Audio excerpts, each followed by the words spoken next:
بيلعب كروسات في منتهى الخطورة. علي معلول مرة تانية، المرة دي على البعيدة ودراسية. جول جول جول جول. مش بقول لحضراتكم الجواب بيبان من عنوانه، ومحمد نجيب النجيب. بص شوف الحكاية، بص شوف الرواية. ادي راسية نجيب، كرة لا تصد ولا ترد علشان يتقدم المارد الاحمر مشاهدينا بهدف في الدقيقة 18. رجليه تقيله، قلت لحضراتكم مسجل 14 جون في الدوري التونسي. تتلعب عرضيه، جول جول جول.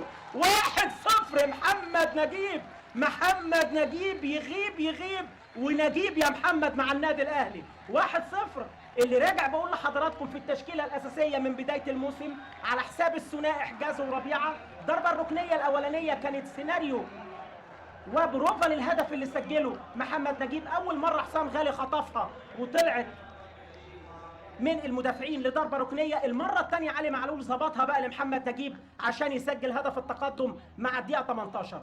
جون هيغير مجريات الامور تماما، سواء بثقه لعيبه الاحمر هجوميا او تغيير الاداء لمحمد عوده في المناطق الاماميه. وادي خطا مشترك للمدافعين في عمليه الرقابه، وجده اللي كان راجع مع المدافع بتاعه